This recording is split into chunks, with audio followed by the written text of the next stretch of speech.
I'd like to suggest a change of emphasis in the general way Milton Babbitt's music is regarded. To begin with, some aspects of his personality seem implicitly relevant to this suggested change in how we regard his music. For those who knew the man, he was a dynamic presence, an unpretentious, alert conversationalist who avidly spoke off the cuff on such topics as baseball, beer, jambalaya, Chinese food, and popular show tunes of the 1920s and 30s, and who readily engaged in witty banter full of jokes and informal colloquialisms. Although Babbitt was exceptionally idealistic about music and strived for high standards, undogmatic as he was, he vocally veered away from imperatives, credos, and perfectionism. Nevertheless, the reception of Babbitt's music has been complicated by Cold War cultural politics and by his role in shaping the professions of music theory and composition in academia, especially through his formidable prose writings. These set a tone for how Babbitt's own musical compositions would be viewed and discussed by others. In discourse about Babbitt's music, for decades, there has been a sustained focus on what initially made it most significant, that it pioneered integral serialism. That is, much scholarship has advanced the project of showing how Babbitt's compositions infuse impressive coherent integration among plentiful intricate details. After all, this achievement warrants close study. Babbitt's own writings do nothing to dispel the tempting notion that this coherent integration arises through a deterministic relationship between system and surface. At the time, in the mid-20th century, when integral serialism was first heralded as a potent breakthrough, the intimation of such determinism would seem an advantage, as Babbitt could be viewed as having created not just music, but rather a system that produces music, and thereby, as a sort of uber-composer, acquire amplified authorial claim over his whole artistic enterprise, and possibly that of others.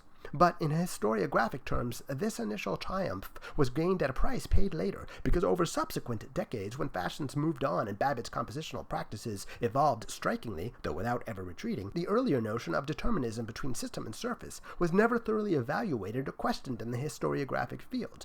In fact, over time, it accrued exaggerated proportions due to a confused mismatch that seems to conflate bona fide determinism in some iconic 1950s European serial compositions with literally the word determinant in Babbitt's 1960s prose writings. Thus, a tempting false caricature of Babbitt's music arose that led to outlandishly sloppy misconceptions and scorn, despite Andrew Mead, Joseph Dubiel, and others variously clarifying the playful nuance of Babbitt's actual compositions.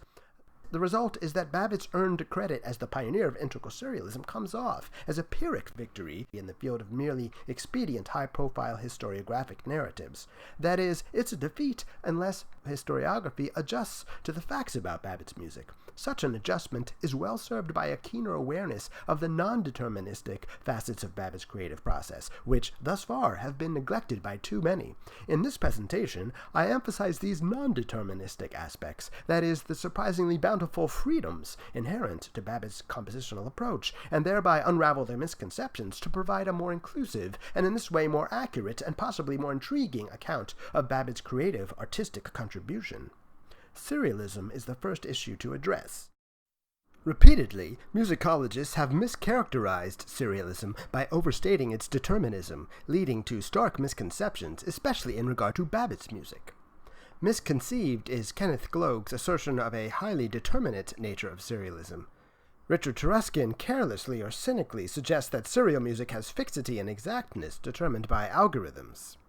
Daniel Chua, citing Adorno, Max Weber, and Thomas Mann, writes that serialism completes the disenchantment of music and signals the end of history itself. If the ordering of sound reduces the magic essence of music to human logic, then the total organization of serialism is the ultimate alienation of music under the domination of human control. It is the final revelation in modernity's progress towards self-destruction. The 12-tone technique is truly the fate of music, which is disaster. The human subject is eventually buried in the cold objectivity of a dodecaphonic tomb. Such hot air doesn't match Babbitt's cool playfulness.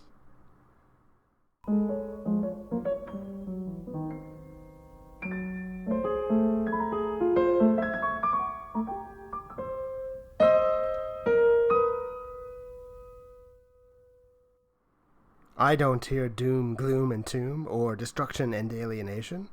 I hear a playful, soft shoe dance. I hear the spirit of play, as Andrew Mead puts it. And by this, I mean play and playfulness manifested in myriad ways. Here's a longer playful excerpt.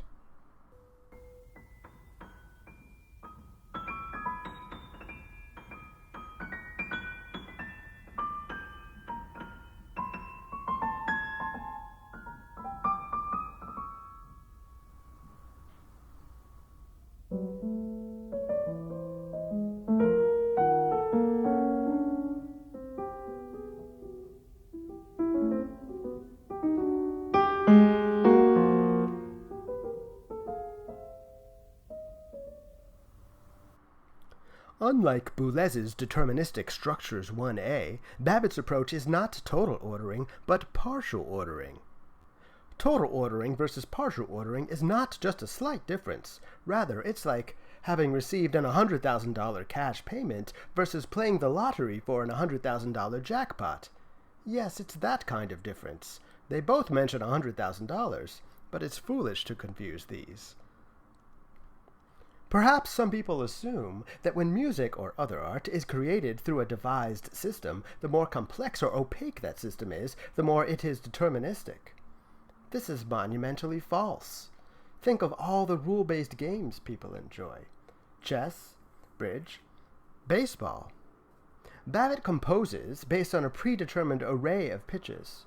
For instance, 4 simultaneous lines, each with 3 pitches. The partial ordering rule is that pitches within a line have a determined ordering, but the ordering among pitches of different lines is undetermined. For his composition for 4 instruments, Babbitt arranges the pitches of his partial ordering to forge this clarinet tune, which enjoys some delightful features. The features arise from the shrewdly creative way Babbitt plays within the rules of the game he set up.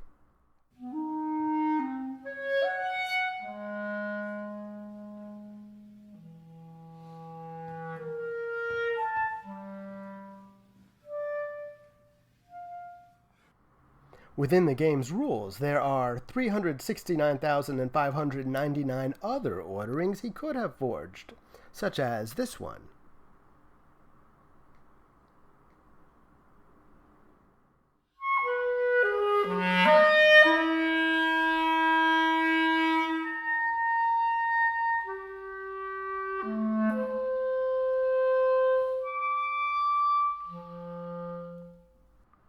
Letting pitches repeat enables this outcome.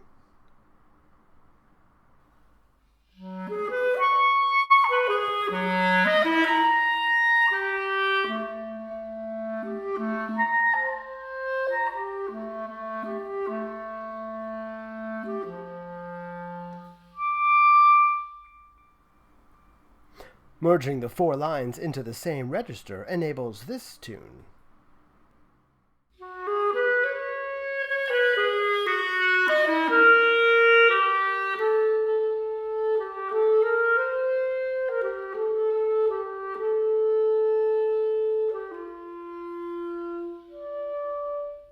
Yes, who's to say that old pop songs don't lurk hidden in Babbitt's music?